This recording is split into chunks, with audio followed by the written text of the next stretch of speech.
monsieur Folkman. Bienvenue sur Daily Movies et Back News Network. C'est Christian Volkmann pour The Room.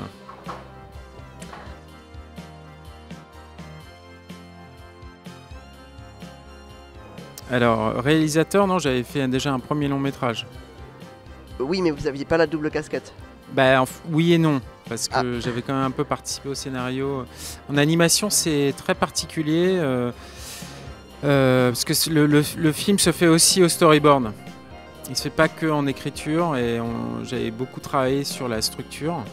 Mais une des raisons pour laquelle j'ai voulu justement écrire le prochain sur lequel je me suis engagé, qui est devenu The Room, c'était pour cette raison, c'est que je trouvais que j'étais pas complètement satisfait du scénario de Renaissance.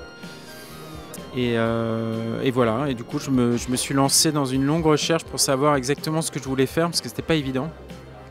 Je savais que je voulais que ça soit personnel, et c'est comme ça que je suis arrivé à écrire The Room. Et en fait j'ai du mal à travailler sur finalement en faisant de la mise en scène, soit on est faiseur, c'est-à-dire qu'on est capable de mettre en image le scénario d'un autre, une histoire qui n'est pas la sienne, et on peut vraiment faire un très bon travail. Mais moi c'est pas mon truc, il faut que ça soit un peu personnel, il faut que ça vienne, faut que ça résonne dans ma propre histoire pour que je puisse y mettre les images qui correspondent. Alors le tournage devait se passer au Canada au départ, avec un producteur qui était a priori très bien, mais qui au dernier moment nous a lâchés. Donc on a passé 6 mois là-bas à trouver absolument tout, et au dernier moment ça s'est effondré. Donc ça a été un peu dur, sauf que nos partenaires belges et luxembourgeois nous ont dit on prend le film, et on a dû trouver une maison en Belgique. Et c'est assez facile en Belgique, parce qu'il y a plein de vieilles maisons, il y a des choses qui sont encore en friche, qu'on peut investir, et notamment cette maison improbable qui était une copie d'un palais vénitien fait par une famille en 1800 et quelques, qui m'a semblé aussi correspondre un peu à ce qu'on peut trouver dans certains États américains, notamment vers la Virginie, la Pennsylvanie, etc. Et le premier étage, pour des raisons budgétaires, on n'avait pas assez d'argent pour tout finir en Belgique. Du coup, on a reconstruit tout le premier étage en studio au Luxembourg.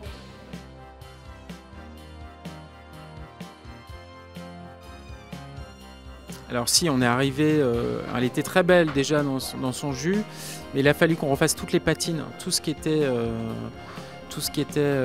de l'ordre du revêtement, des couleurs, des teintes, quand même de fabriquer des tableaux pour chaque pièce, trouver une ambiance, voilà.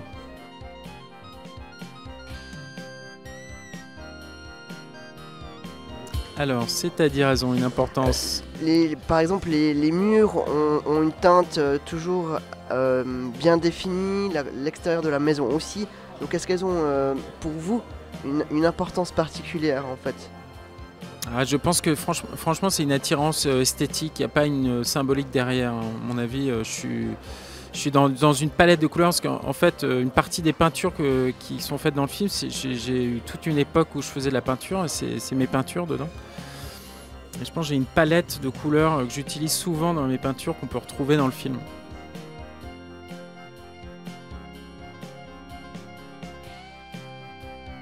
Oui, il y a un peu de ça dans le film, ouais. Il y a un peu de ça dans le film, et c'était aussi sur les parents, sur avoir un enfant, parce que moi j'ai eu 2 enfants, et c'est vrai que quand on a des enfants, ça commence, ça nous renvoie une image de nos fantasmes, de tout ce qu'on a envie de leur transmettre. Mais en fait, c'est un peu paradoxal. Un enfant, il arrive avec une sorte de liberté totale. Et finalement, toutes nos envies sont aussi des envies d'enfermement. On va l'enfermer dans une culture, dans une langue. Et c'était ça aussi. C'était comment on crée nos propres monstres, nos enfants sont nos propres petits monstres, quoi. Et ils vont finir éventuellement à se retourner contre ce qu'on a voulu leur créer, et tant mieux d'ailleurs, hein, mais si on les laisse pas partir, c'est un peu ça que raconte l'histoire, ça peut devenir dangereux.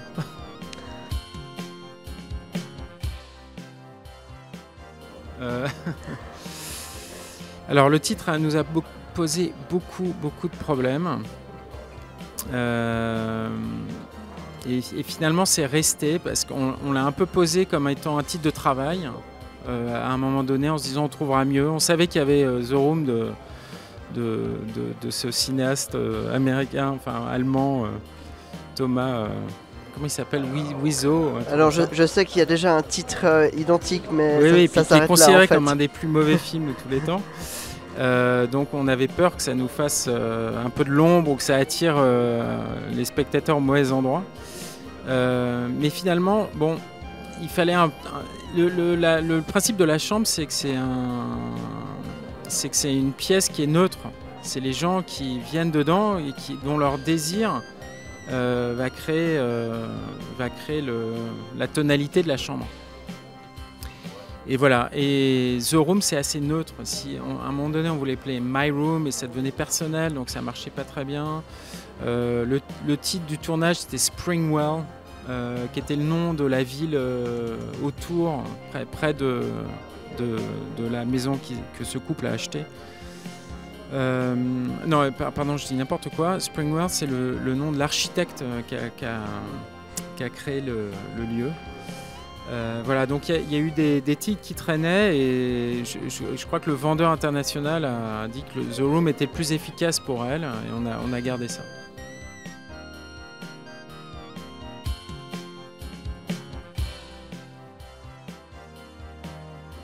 Alors moi j'ai l'impression de commencer le cinéma en fait un peu. Renaissance, j'ai plongé dedans par hasard avec tout un pan cinématographique qui aujourd'hui m'obsède beaucoup moins. Et ce pan cinématographique, c'était Fritz Lang, c'était Eisenstein. J'étais avant les années 50, quoi, disons. Et j'étais obsédé par l'expressionnisme allemand, avec ses contrastes, ses cadrages incroyables.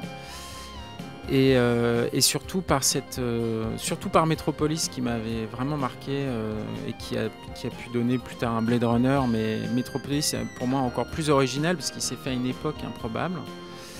Et voilà, et du coup j'avais envie de faire mon propre Metropolis avec Paris.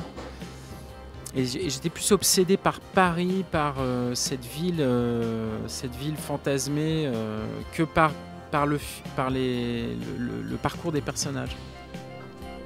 Par l'aspect graphique aussi. Je me suis intéressé au noir et blanc, et à la capacité de... Qu'est-ce que ça voulait dire de faire des films sans nuances de gris, dans des contrastes assez extrêmes. Et The Room, c'était... Là, je suis revenu à l'essence, je me suis dit, bon, en fait, c'est très bien l'image, mais il faut aussi se poser des questions scénaristiques. Et j'ai replongé je suis retourné à l'école en me disant, bon, comment on construit une histoire, comment on structure un scénario. Et j'ai commencé à me poser des questions. Et puis après, je me suis dit, bon, finalement, faire du cinéma, ça n'a aucun sens aujourd'hui. Il y a des millions de films, tout le monde s'en fout. D'ailleurs, tout le monde continue à s'en foutre, hein, mais il faut quand même le savoir. Puis avec les téléphones, tout ça, ça devient vraiment jetable. Le cinéma, c'est jetable. Mais du coup, je me suis dit, il faut que je le fasse pour moi. Et qu'est-ce que j'ai envie de faire de personnel? Je suis allé creuser dans mon histoire. Et voilà, c'est ça qui m'a remotivé. J'ai failli complètement arrêter le cinéma. Je trouvais ça un peu étrange comme art. Même si c'est très très complexe, il faut arriver à trouver beaucoup d'argent, convaincre des gens que ça va être très intéressant. Et c'est vrai que tout cet effort paraît un peu fou, quoi, parce que surtout par la façon dont c'est consommé au final. Donc, vu que le parcours est quand même un parcours de souffrance, il faut trouver une motivation réelle. Et c'est pour ça que je suis allé puiser dans quelque chose de personnel. C'est la grosse différence entre les deux films. C'est que le premier film, c'est arrivé un peu par hasard, et même si ça a pris 7 ans de travail. Le deuxième, c'était quelque chose de complètement d'intime, quoi.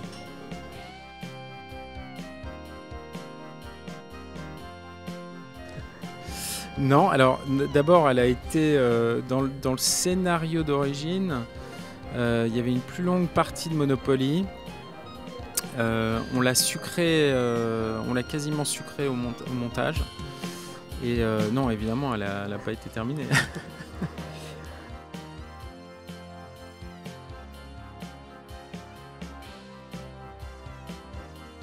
Rouge ou bleu? Rouge, Monopoly ou Uno? Monopoly, Villa ou maison? maison, Musique ou film? film, États-Unis ou France? États-Unis, Croquer des glaçons ou une boisson chaude? boisson chaude, Peindre ou bricoler? peintre, Boule à neige ou coucou? boule à neige, Votre pièce habitable préférée? le salon, je pense, Cave ou grenier? grenier, Et enfin, vos 3 films d'horreur favoris? Shining, Shining et Shining. Merci beaucoup, Monsieur Folman, d'avoir répondu à nos questions. Merci.